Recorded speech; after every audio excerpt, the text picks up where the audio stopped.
Welcome to On the Record with Tiffany and Kevin, powered by Texas Kidney Foundation, where we are unapologetically patient first and building coalitions with others to address kidney health for all. And we're back with another episode of On the Record with Tiffany and Kevin, and I'm here with two of my favorite people. The world-renowned scientist and researcher, Dr. Donald Wesson, a nephrologist who has been in the trenches, both on the front line, serving patients, and also in the research field for the last 40 years, Dr. Wesson? Absolutely. And we are just elated to have him. And then, of course, the also world-renowned Reginald Ballard. Yay. Well, man, and every other, you've been on so many shows. It's not even, like, I can't even count all the places that everybody you've seen and talked to. But I think the most important job that you've done for the world is your advocacy for kidney disease. Welcome. Absolutely. Trying to get it out there, because once you go through it, you know what it takes, you know what you're dealing with, and you be like, hey, man, I don't want nobody to have to deal with what I had to, deal with. So if you could stop one or two people from having to go through this and make them aware of, the seriousness of this disease, then, hey, I'm all right. Well, I'd just like to add to what Tiffany said, Reginald. I mean, your witness is really important. I mean, just like scriptural, you can tell people what you read about what Jesus did, but then when you tell folks what Jesus did for you, there you go. That's an even more powerful witness. So your witness is really, really important, and I just commend you for having done it and done it for so long. Thank you. Well, hey, we gotta guide them to you. Guide them to your direction. Well, let them know. Speaking of guiding people, I have Dr. to go Wesson, and do some blood work today. I was saying earlier, I have to do some stuff today because having a doctor's appointment next week. So, last time my sugar was a little high, man. It was like around 9, 10. I got it down to like 7 now. So, I'm still trying to get it under 6. But how did you do almost that? There. How did you get it down? Just cut the sugar and the carbs. I cut that out, and funny thing about it, people think that, fruit. I was listening to one guy saying, you eat a lot of fruit, it'll tackle your diabetes. And I always thought that when you eat a lot of fruit, your sugar go up. But, when I eat the fruit, it don't go up like when I eat candy, what I'm saying? Like, it's that kind of stuff. And the fruit really been neutralizing, my sugar. So now I have to cut way back on my insulin intake. I'll be like, wow, man, it's, yesterday my stuff ran low all day. It was like in the 60s and 50s. I had to try to get it back up to like around 90, so it's been working out. But it's the little simple things. It's more simple than you think. It's the elimination of the breads, the pastas, the sugars is a real easy thing to do. But, in our mind, we've been eating that all our life and, feel like, we crave it because the more you eat it, the more you're going to crave it. But once you make a decision and say, okay, I'm just going to stop doing it and see how good you feel and how much energy that you have, you'll be surprised, man. You really be surprised. Well, Reggie, and I'm really glad to hear what you said about fruit. The fruit is a very good and a better substitute than sweets. So the fruits have what we call the complex sugars in them, which means that they are absorbed very slowly, whereas the candy has simple sugars in it. Right. It's absorbed very quickly. Right. So the candy gets your sugar up in your blood very quickly, whereas with fruit, it's very, very gradual, and your body is able to handle it much better. Right. That's what I found. I found that, and man, I'm telling you, when I do, if I, and it's crazy because I don't crave the sweets now that as much as I used to. Now, like I can shoot, I have fruit in the house, and when I do crave it, I eat one of them and it knocks it right out. So I'm like, cool, I can do this now. I know how to. I really did learn how to control everything, and then that make my kidney function better. That makes everything just work so much better, man. When you have things under control, instead of everything just all over the place. So, Dr. Wesson, hopefully this will be a life change for me now. So, absolutely, this is my last year in my 60s. I mean, my 50s. My last year in my 50s. So, on the 13th, I turned 59, and after that, the 6-0, man. The 13th of this month? 13th of this month. Wow. I'll be 59 years old. All right. Well, you're still a baby. Yeah, I know, right? The doctor say he's still a baby. Boy, I went to see Cooley High in the theater.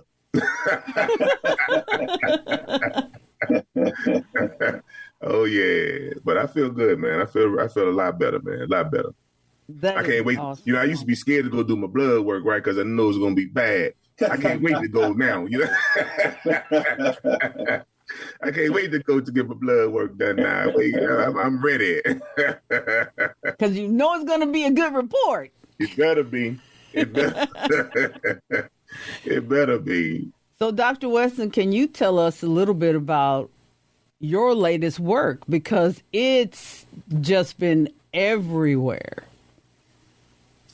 Well, thanks, Tiffany. So, as you mentioned, for decades, we've been looking at the benefits of healthy eating on kidney health, and much of that healthy eating is what Reginald was just talking about: more intake of fruits and vegetables.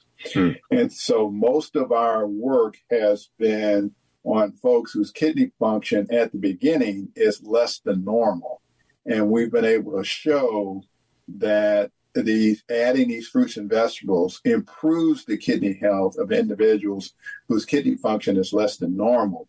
So for the first time, we've published studies just recently in folks who had kidney injury as shown by high levels of albumin or protein in their urine, but their kidney function was normal. So this is the first time that we've published studies looking at the benefit of fruits and vegetables on folks with kidney disease, as evidenced by high albumin in their urine, but they have normal baseline kidney function.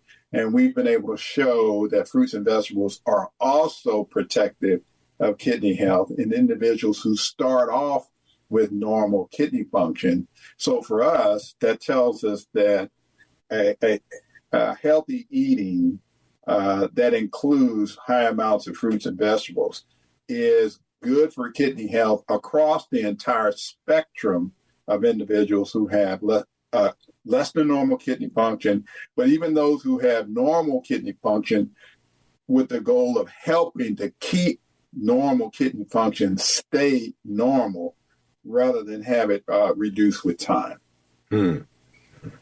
So that particular issue transcends ethnicity.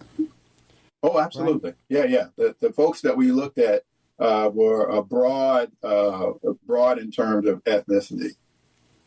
And that's so important because often we only discuss kidney disease in terms of through a lens of ethnicity, when the reality is 1 in 3 are affected by kidney disease. So we got to look at this in broader terms, like social determinants of health and the leading causes of kidney disease. So can you talk a little bit about how you expect this to affect the kidney world and how we're addressing it? That's a very good question, Tiffany. So yes, it goes it bears repeating that the kidney disease is disproportionately high in Black and brown communities. Mm-hmm. But that doesn't mean that it affects only Black and brown communities. It affects all communities. And one of the things that at least our group thinks contributes to that disproportional high risk in Black and brown communities is the environment of those communities. And we think that the foods that these communities eat on a regular basis contribute to their increased risk of developing chronic kidney disease. Well, you heard Reginald talk about the benefits of fruits. Well, our studies show in Black and brown communities there's very little fruit and vegetable intake because the access to those foods is restricted. When we started doing these studies almost 40 years ago in these communities, first in Lubbock, Texas, and now in Dallas, Texas, I was frankly surprised at not only the low level of fruit and vegetable intake in these communities, but their lack of access. The first community that we started doing this in, there was no grocery store there. And the closest one was 2 bus trips away. So one of the things that we continue to emphasize is the need to improve access to healthy eating in Black and brown under-resourced communities on a population basis. So Tiffany, in fact, I just gave a talk at a medical school yesterday, and the usual question that I get from physicians is, well, Dr. Wesson, yes, we like the science and you've been able to show the benefit of fruits and vegetables on kidney health, but you can't change the way people eat. And so we're not sure how practical this work is. So my response is, first of all, there are a lot of people like Reginald around who do actually change the way they eat when shown the benefit that comes from it. But the larger issue is one of making healthy eating available to entire populations. Mm-hmm. So that's the way our group thinks about it, not in terms of physician to patient. We think about this in terms of communities, making the healthy eating option available to communities where right now it is not available. So we think about this ultimately in terms of policy. Yeah, because I know in a lot of Black neighborhoods, man, you got these dollar stores and they go get their fruit from there, man, and the next day their fruit look like your beard. You know what I'm saying? It turned to be fuzz all on the fruit, Mm-hmm. So out here in California, man, we fortunate enough that we have farmers markets. So my wife goes to farmers markets on Sundays and get a lot of organic fruit and vegetables and stuff like that, Right. And I'm telling you, if you did, like if you have kidney disease or diabetes, high blood pressure, you'll be surprised at how big a difference that your diet can make on you. I mean, it's the medicine that you take, it might be okay, but I'm telling you, when you do the fruit and vegetables and, the cut the junk food and a lot of the carbs and the pastas and all that stuff out, you will be surprised, man. I mean, it's like a miracle, and it's been right under our nose all along, but we've been trained. A lot of times, that's why I wanted to ask you too, Doc, far as fasting is concerned, like when you have kidney disease, you have to take a lot of medicine, and how can fasting, can you fast and take the medicine? Or would you have to eat on top of the medicine and you can't fast? That's the dilemma I'm having, because sometimes I want to just like go a whole day, just doing water, you know what I mean? So I don't know how healthy that is, beneficial, because I've tried it before. I felt real good, but I don't know if that's stressing the kidney because I'm taking the medicine with it. So it's like a dilemma I'm having right now with that. So that's a good question, Reginald. So in general, there are medicines that work best on an empty stomach and some that work or don't irritate your stomach if you have food in your stomach when you take it. So generally, I tell patients to take their medicine with food. So the fasting may well be a way by which to help control your eating. But in general, I would encourage you to take the medicine at least with a little bit of food in your stomach. Don't take it on an empty stomach, because there are a lot of medications that can irritate the stomach. What about like with the juice? What about like a juice? Juice, yes. Fruit, vegetables, you know what I mean? Yeah. Juice works. Juice works. And in general, the study suggests that fasting is helpful. But if you just eat a small amount of food over the course of a day, that's just as effective as fasting the entire day and then loading up on a bunch of calories the next day. You're actually better just eating a smaller amount of food over the course of the day constantly. Gotcha. I know a lot of people probably was wondering that, so I threw that out there for them, because I know I've been wondering about that myself. So, well, and Reggie, I also like something else that you said in terms of your medication.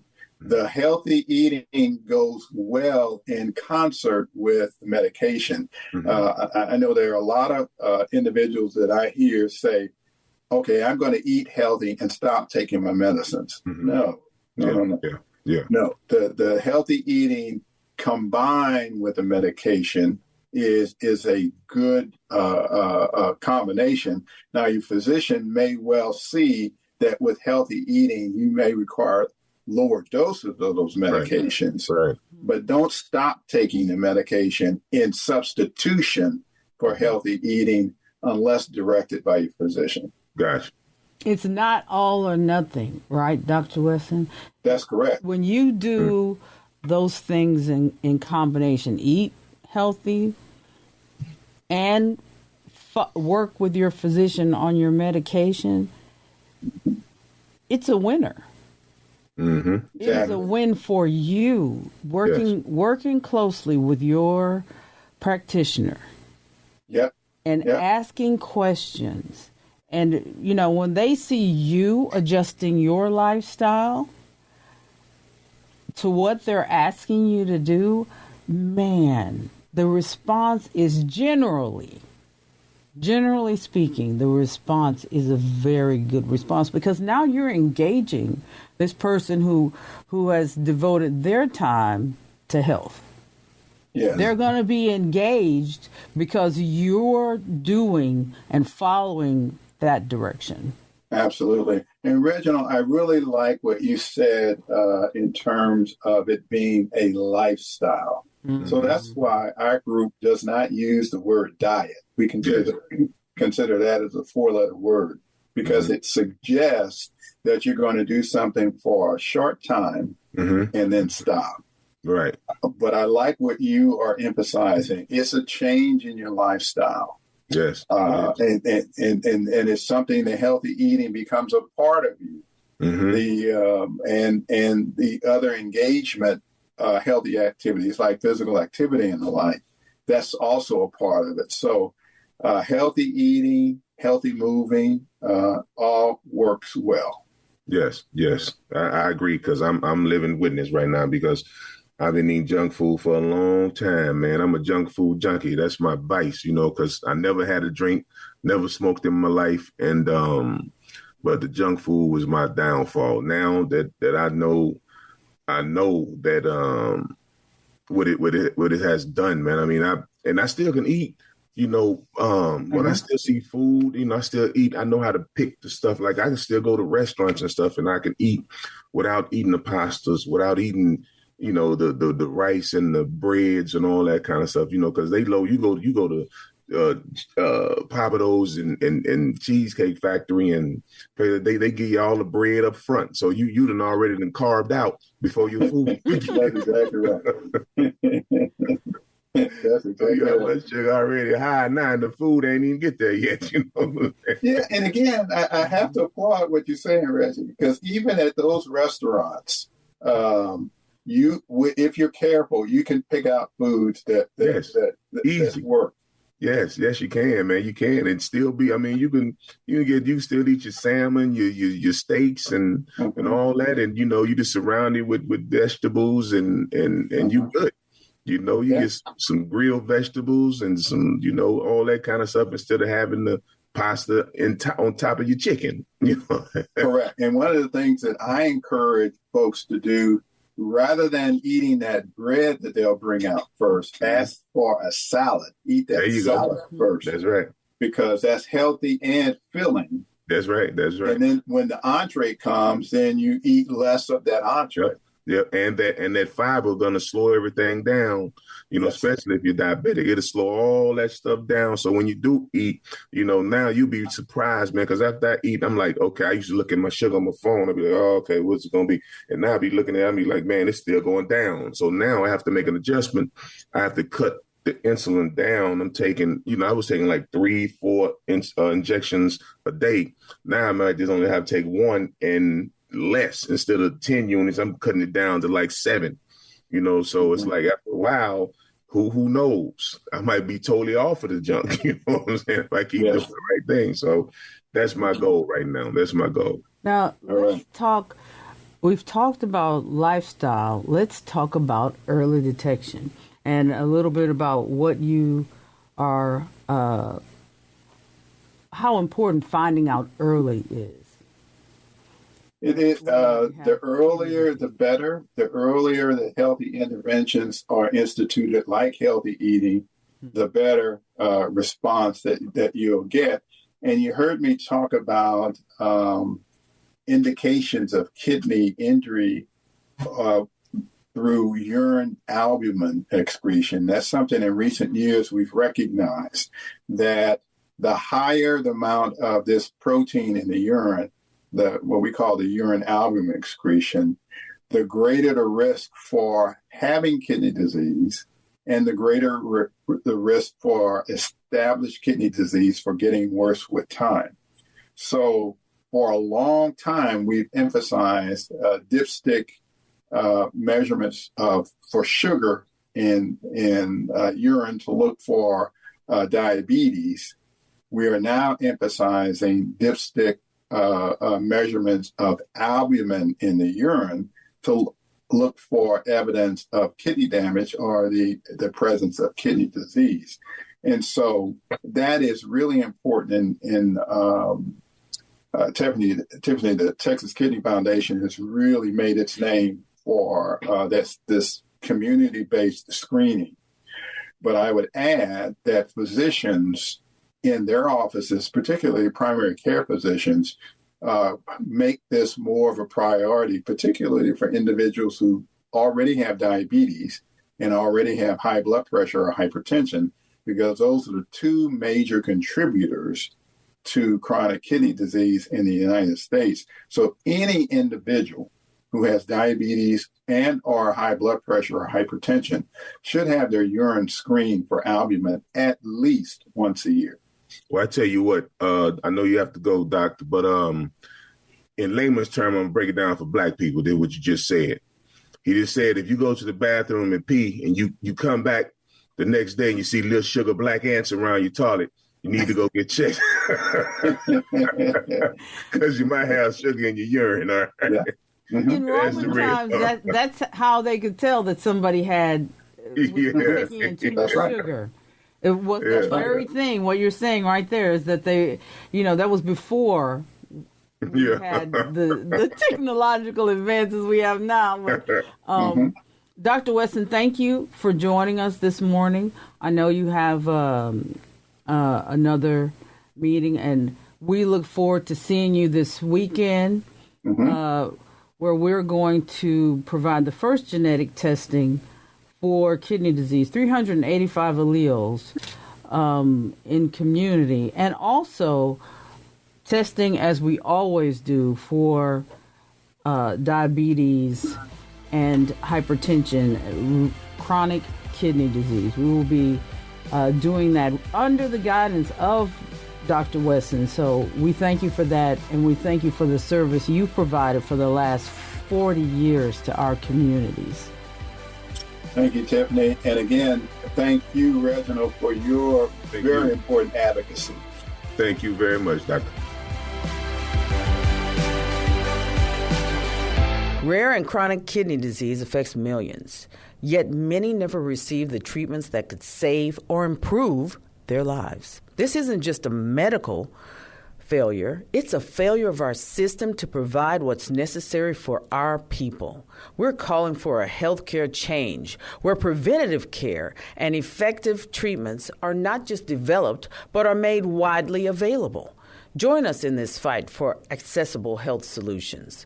Your voice can be the catalyst for the change we desperately need. At the heart of our healthcare challenges lies a critical issue: financial interests that don't always align with our health. It's time to confront this head on. Our focus? Chronic and rare kidney disease, a condition where effective treatments exist but are underutilized. We're pushing for policy changes, for realignments that put your health first. Be informed, be involved.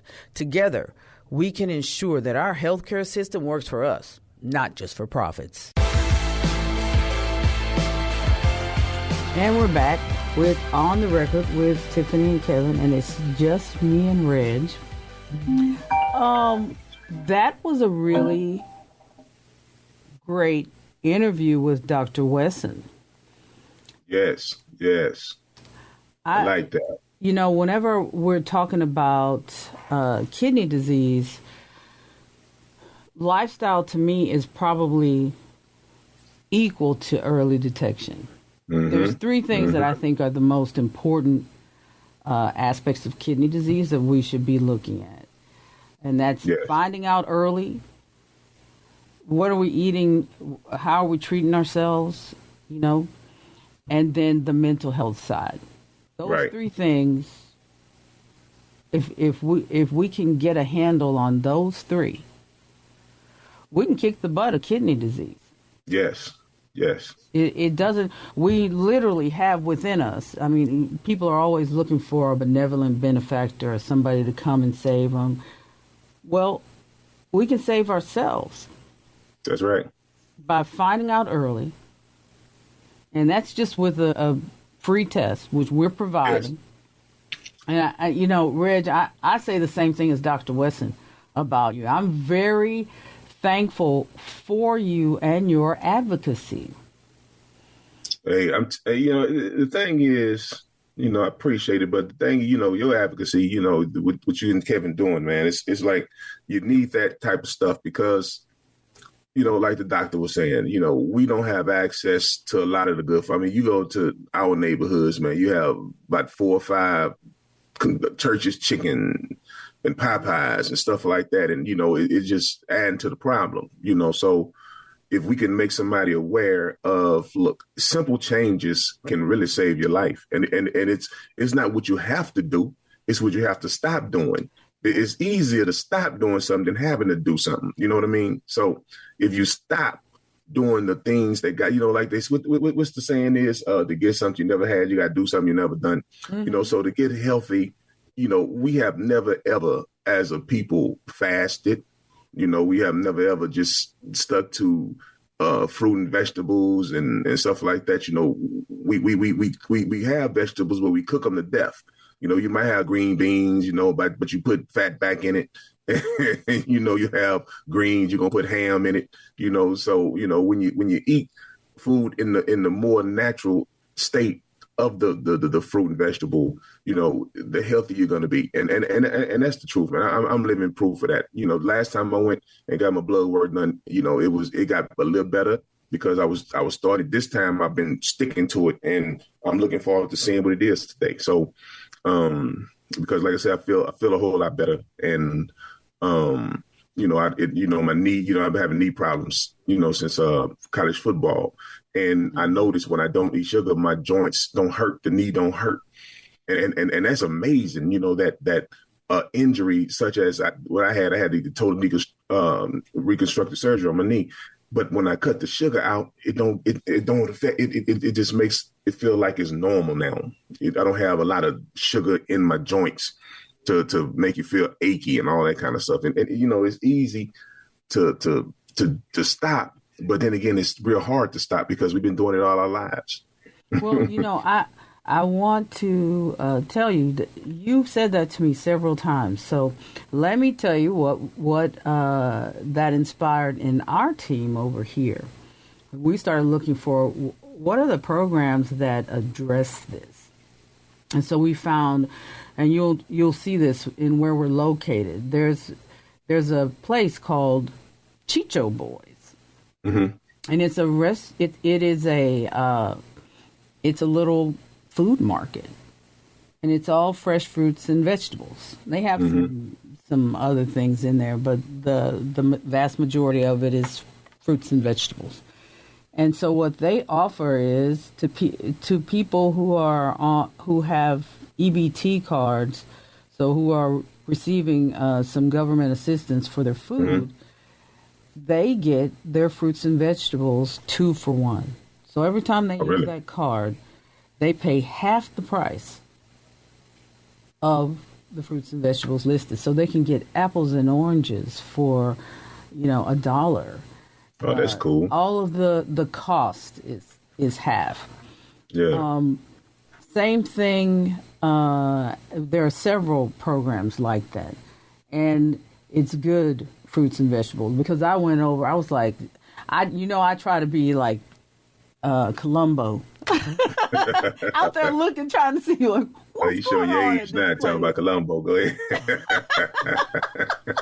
And so I went over there. Like I've been going to Chicho Boys and buying I've literally bought some of all of the produce there and gone home and cooked it for my family to make sure that what people were getting was the same quality as what they're getting.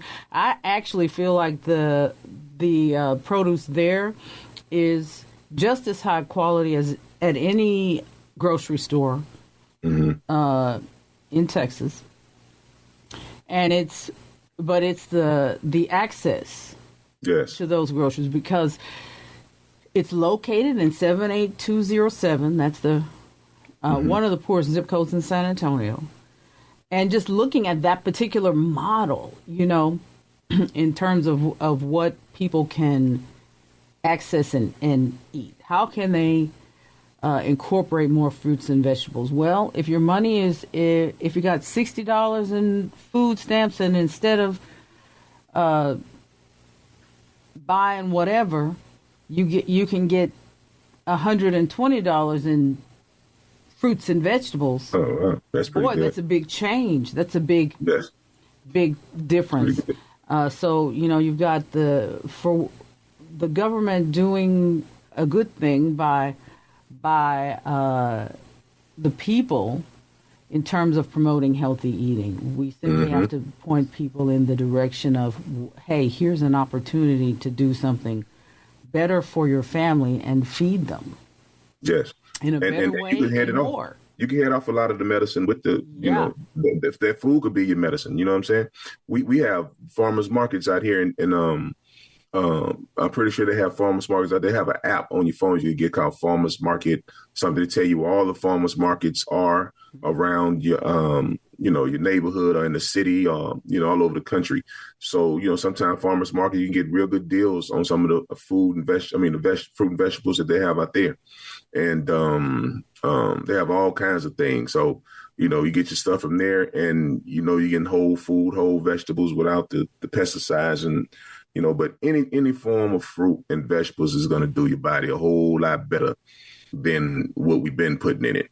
So, what made you decide you were going to commit to doing this? I talked on and off about it, and I do it for some time. But now that I really said, okay, I want to really see the difference that this is going to make in my body. I said, okay, I'm going to stop all the carbs. I remember I wasn't eating meat, but I was eating a lot of other stuff with the meat. So now I said, okay, I'm gonna eat meat, and I'm gonna eat, the vegetables, and I'm gonna eat the fruits around myself with the good stuff, and I'm gonna see what it's gonna do. So that's why I'm looking forward to this blood work. But I know it have changed because I don't have to take as much medicine now that I had to take. So when you cutting medicine out, you're doing something good because you don't need that medicine to help you no more. And what I'm are your like, doctors wow, saying yeah, because they're the ones yeah. weaning you off, right? You're And it not was weaning yourself. the insulin is like it's so amazing that I don't have to take that much. I was taking the same, and I'm noticing, man, I'm going all day feeling weak and tired, and I'm like, wow, man, my sugar got down like 40. If you get to 40, that's like low, man. One time yesterday, it got to where it just said low. It didn't even have a number. It got that low. So now I have to make an adjustment, man. I'm like, well, I don't need to take this injection. I don't need to take that injection. I just take this one instead of taking 10. I'm gonna have to cut it down to 7. I was taking this thing. I'm going from 30 units a day to 7. Wow. You know what I'm saying? A drastic change in about like a week and a half. A drastic change. And I'm like, man, just think, if I keep doing this, I might not even have to take insulin at all. Because the stuff that I eat now, I don't have to look at my phone and know that, okay, because say for instance, if I take insulin, my sugar's at 110, and I eat a meal, normally a meal that I eat, it'll get up after I eat about 5-10 minutes later, I'm up to from 110 to maybe 240. Way high, sometimes 300, way high. Now, if my stuff is at 110, I can't take that 10 units before I eat, because if I do, the stuff that I eat is not going to raise it up. So when I eat, I might eat chicken and say some green beans, broccoli or whatever, vegetables with it. Man, my sugar's still going to start coming down. It's going to start coming down. And that's without taking the 10 units before each meal. So if I was to take that 10 units, that's what I was doing. I was taking the 10 units. I'm like, why I'm taking this, man? Because my sugar is not high now. So now I have to cut down. So that's what I know. That's what I found out. I'm like, hey, man, it's this food is working just like medicine to me. So that made me realize, man, okay, well, I ain't got to be taking on. I have to take all this medicine, and now hopefully I can get rid of the blood pressure medicine and the cholesterol medicine and all that other stuff just by my diet. Mm-hmm. And still eating the stuff that I like, because I do like chicken. I do like, have a steak every now and then or some barbecue. I love barbecue, and I can eat all that because meat does not make my sugar go up at all. Mm-hmm. At all. It was, I think sometimes when people become vegans and vegetarians, you eat way more carbs than you're supposed to eat. So that is really damaging your body, is damaging, if you're diabetic, you say you're a vegan, you're not going to eat just vegetables. You're going to say, well, I can have bread, I can have pasta, I can have, this and all these carbs. You're going to be putting on weight and your sugar's still going to be going up. Because there's junk food within every type of eating, But I guarantee you, meat doesn't make your sugar go up at all. I know that for a fact. So I can eat a whole cow. My sugar will not move an inch. Well, your statement, food is medicine. Yes. That's part of what we're doing here. Like the group that we're combining with and putting on the early detection screenings with this weekend, the African Methodist Episcopal Church, the AMEs. Their leader, Elder Bryant, everybody refers to him as Elder Bryant, Reverend Dr. Elder Bryant. And he has been wonderful because he actually lives by what he is telling people to do. Right. Him and his wife, who is also Reverend Bryant. So they both live by food as medicine. And so they lowered their salt intake. He is the first pastor I have ever seen tell everybody no fried chicken. Yes. There will be no serving of fried chicken at anything at this church.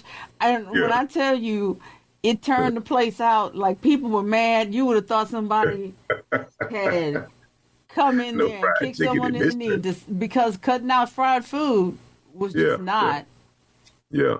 something that people wanted to hear because they're so accustomed to. We're also accustomed to eating fried food that isn't necessarily good. Good. You're gonna find the churches on every corner in the hood. Yeah, there's fried chicken, fried fish, fried everything. Everything got to be that fried. can be fried. Yep. The Asian fish markets out here, they fried up for you real good and crispy too. It's happening, and it's happening at our churches in the hall after church. Yeah.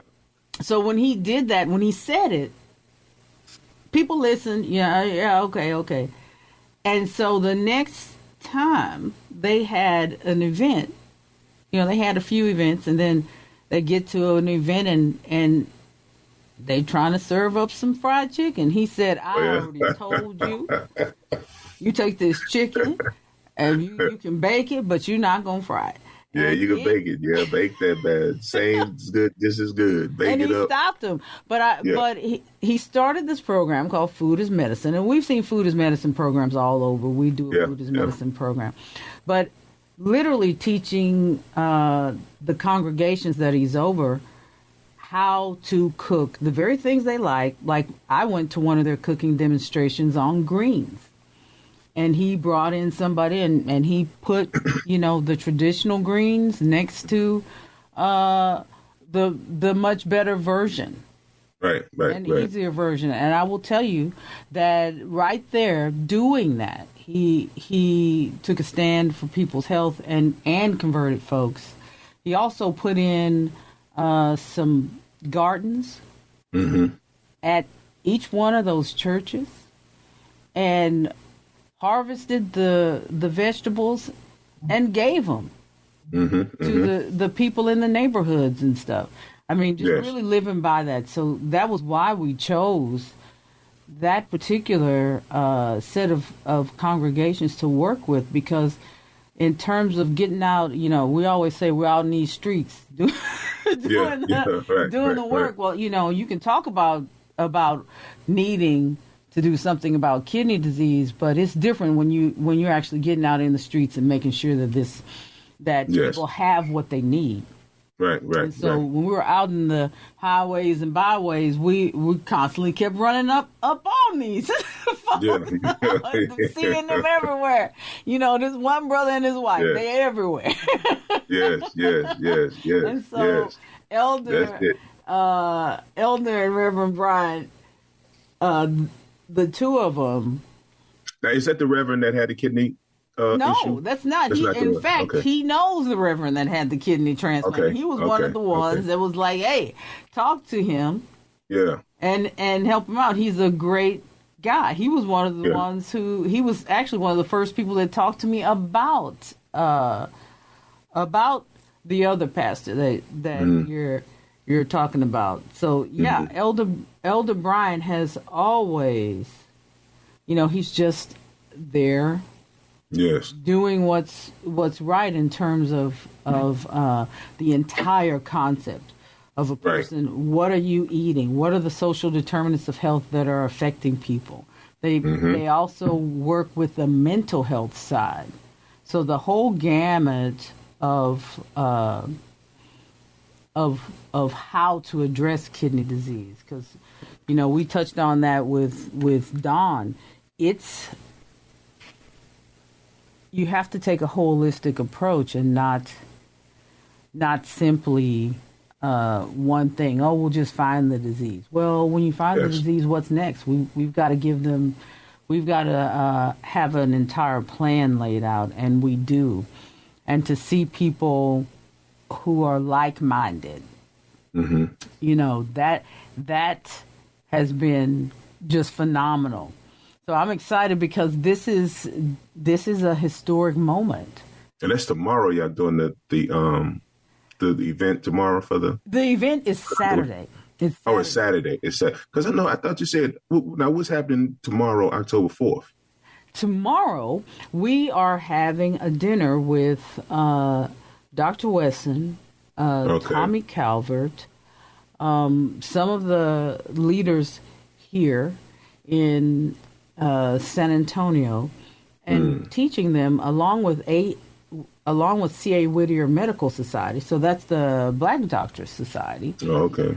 And we're teaching them about the genetic alleles that lead to kidney disease and early detection and the lifestyle changes that one can make, because they're going to help us. And this is a kickoff. So it's the very beginning of what is to come over the next 7 years of Texas Kidney Foundation and what we're doing in the community. Because for us, kidney disease is not going away in 12 months. No. I wish it were. But we've got a plan to knock it out and knock back those numbers. Yes. And it involves the lifestyle, mental, and physical changes. So, but the first step is early detection. So, yes. We've come a long way. I know it. Ballard. I know it. As long as we getting that out there to people, letting them know that, you can head off a whole lot of situations and a whole lot of trauma and a whole lot of just time that you have to give up because of kidney disease, just by getting screened and checked and healthy eating. And for those who already have kidney disease and kidney transplants, we can help you, live a normal, prosperous, and healthy life just by, the guidelines we have with nutrition and checkups and, just staying on top of things, man. I mean, if you have it, stay on top of it, and you live a healthy, normal life. If you let it slide and say, well, I don't have to do this, I don't have to do that. I don't want to know what's going on with my body, because if anything wrong with me, I just, everybody got to die. Yeah, everybody gonna die, but you don't have to suffer. You don't have to suffer, and that's the thing. So if Tiff and them, been doing a wonderful job getting this stuff, this out and helping a lot of people. And if we can help just one, like they say, just one person, that one person can help somebody else. That one person can help somebody else. And it could be a whole wide nation thing that we can just knock this whole disease off. So, it is a disease that can be eradicated, really if is. Everybody, everybody have a kidney. A whole lot of people have kidneys to spare. So, we have 2 kidneys. Exactly. Have a kidney to spare. So if you can do that, yes. We have within our reach right now the technology, the advances to slow the progression of kidney disease when it's caught in its early stages. And then we have the technology and the advances with things like the National Kidney Registry to make good matches for transplant and to find and connect the right people to be transplanted. We simply need enough people to say yes to giving a spare. Mm-hmm. Mm-hmm. You can share your spare and still live a healthy lifestyle and still live your life unencumbered by having given a kidney. I mean, there's so much that can be done right now with the assets and with the knowledge that we have today. Mm-hmm. Mm-hmm. Even not having a cure, a quote unquote cure yet, we have a lot of ways to treat and address kidney disease. But the first step is in finding it early. And so we're asking you to come out. Yes. Come check out what we're doing at Beasley Brown Community Center and get your kidneys checked. Get screened. I mean, right. if you're around the house and you're urinating a lot, that's, that could be a sign of diabetes. If you're not urinating enough, that could be a sign of, kidney problems. So when your body is talking to you, listen to your body. I mean, if you're feeling tired, if you're feeling not yourself, go get checked for anything. Just go get checked. Don't just assume that this a pass. It's a pass. If it haven't passed in a week, it'll pass next week. Yeah, now go get checked, because the early detection, you can knock out a whole lot of situations, a whole lot of problems. You can alleviate a whole lot of stress for yourself. Early detection. So that's what they're doing out there, letting people say, okay, my uncle walked around all this for a long time with high blood pressure. Didn't know. And he went to get a checkup one day, found out his kidneys was shot, but he always believed that, no, I ain't got to worry about, I'll be all right. I just exercise, I just do this, I just do that. Sometimes you got to go get checked. Sometimes you have to, let the doctors do what they do. That's what they're here for. And so, Well, come out to Beasley Brown Community Center October 5th from 10 to 2 and get your kidneys checked. You'll be glad there you go. Did. And we'll be there with you. We will help you walk through this process. You've been listening to On the Record with Tiffany and Kevin. Thank you, Reginald. Thank you, girl. I'm glad we back on the scene with the wrecking machine. That's right. All right, y'all. Have a great day. Real change in healthcare starts with you. It's not just about community engagement. It's about stepping into the political arena for the health of our people. We're calling on you to join our fight against rare and chronic kidney disease. With your involvement, we can reshape policy and transform local health. This is your moment to make a difference, to be a part of something bigger than you that values action over words. Join us and be the change you wish to see in our local community. Our healthcare system is at a crossroads, especially for those battling rare and chronic kidney disease. Preventative care and effective treatments are there, but the path to access them is fraught with obstacles.